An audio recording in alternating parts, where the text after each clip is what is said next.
Assalamualaikum warahmatullahi wabarakatuh, anak-anak bapak semuanya. Pagi ini kita kembali belajar sub tema 1 pembelajaran ketiga pada pembelajaran tema 2. Baik anak-anak bapak, pembelajaran kita kali ini adalah cara makhluk hidup menyesuaikan diri dengan lingkungannya. Anak-anak bapak coba amati lingkungan di sekitarmu.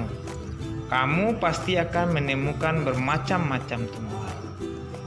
Dalam pertumbuhannya, tumbuhan tersebut pasti selalu beradaptasi dengan lingkungannya. Cara-cara tumbuhan beradaptasi berdasarkan habitatnya sebagai berikut. Sebelum kita berangkat kepada tumbuhannya, adaptasi adalah penyesuaian diri tumbuhan terhadap lingkungannya. Jadi intinya adaptasi itu adalah penyesuaian diri tumbuhan terhadap lingkungannya. Sedangkan habitat adalah tempat tinggal tumbuhan tersebut. Baik anak-anak, bapak, kita lanjut.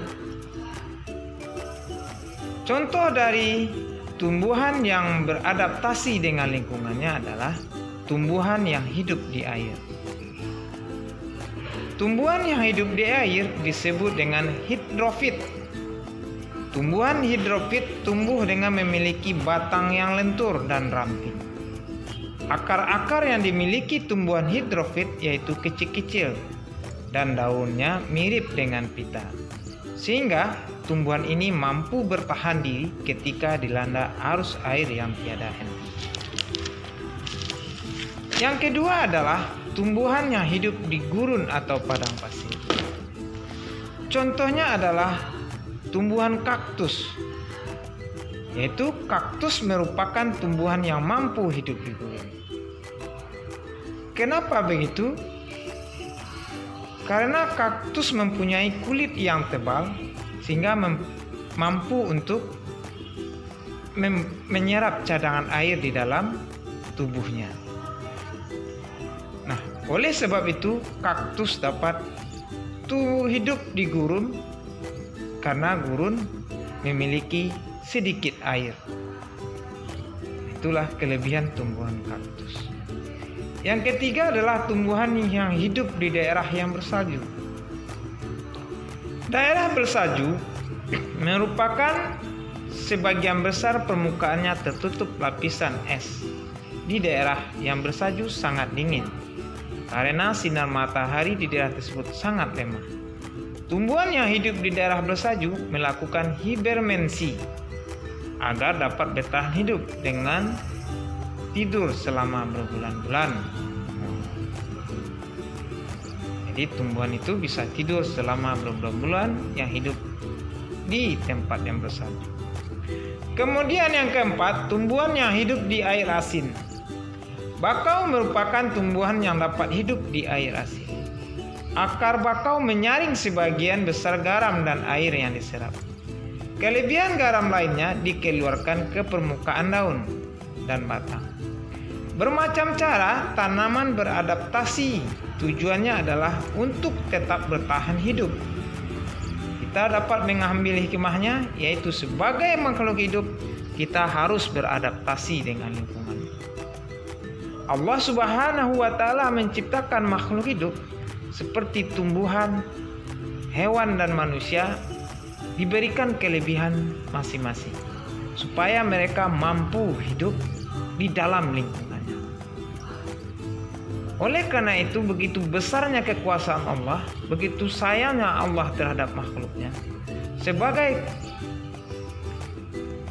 umat beragama, tentu kita menjalankan segala perintah dari Allah dan meninggalkan segala larangan oleh Allah Subhanahu wa Ta'ala.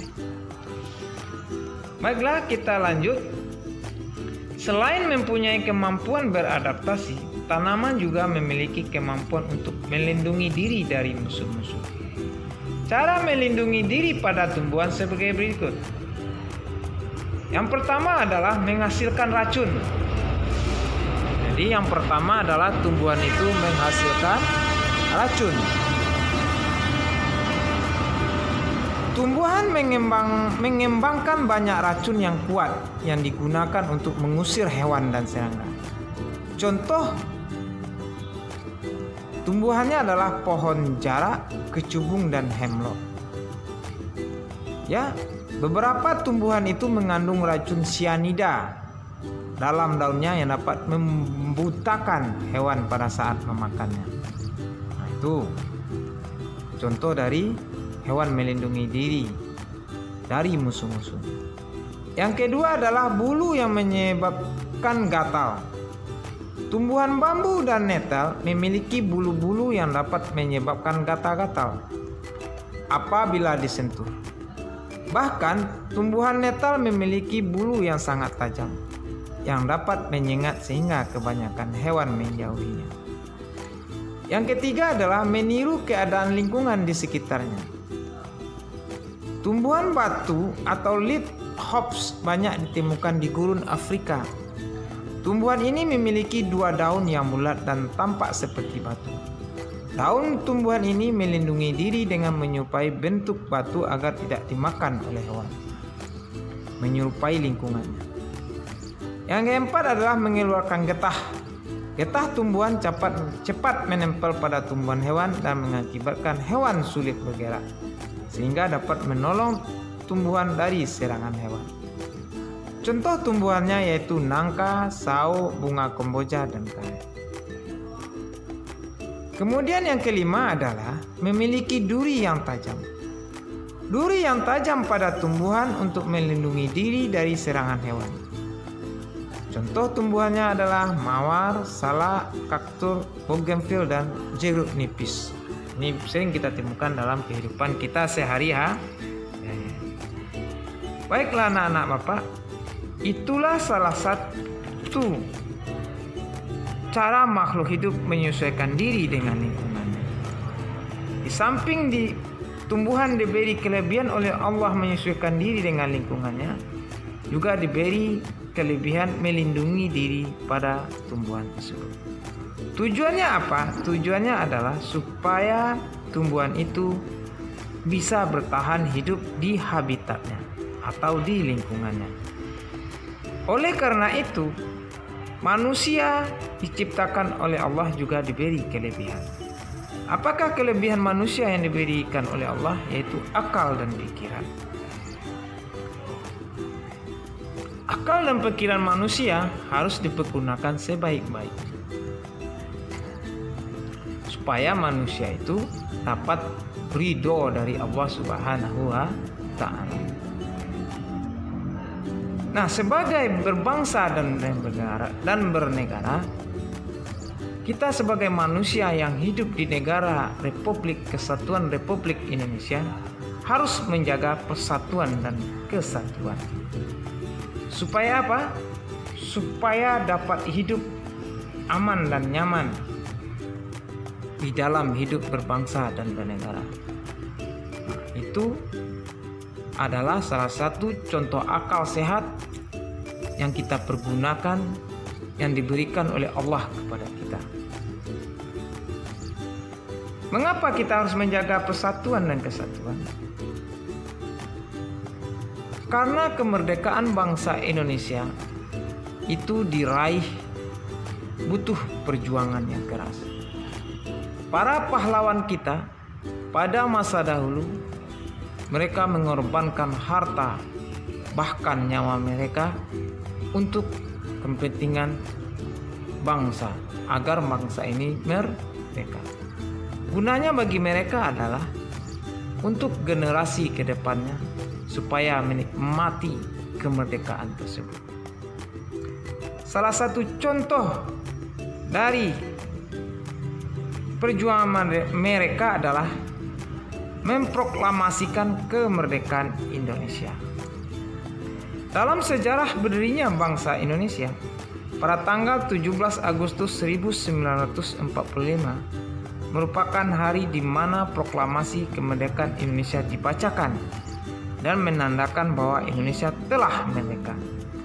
Hari tersebut termasuk hari yang paling membanggakan dalam sejarah Indonesia, dengan memiliki makna proklamasi kemerdekaan Indonesia, maka Indonesia sudah duduk sama rendah, tegak sama tinggi dengan negara-negara yang lainnya di dunia ini.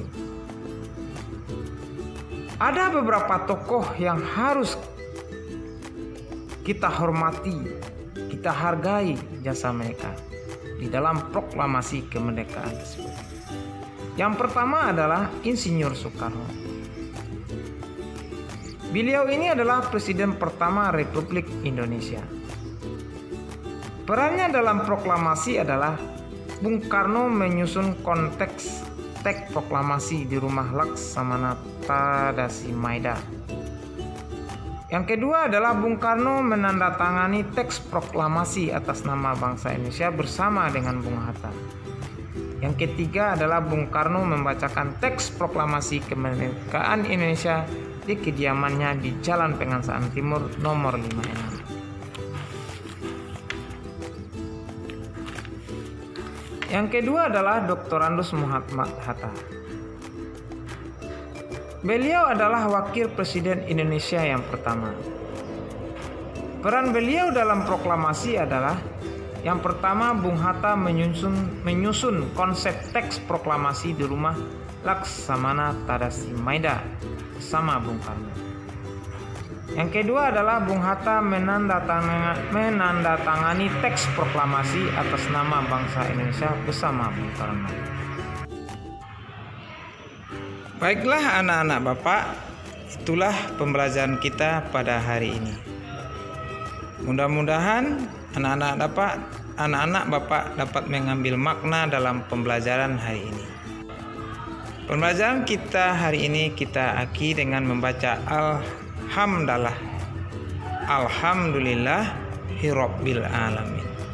Assalamualaikum warahmatullahi wabarakatuh.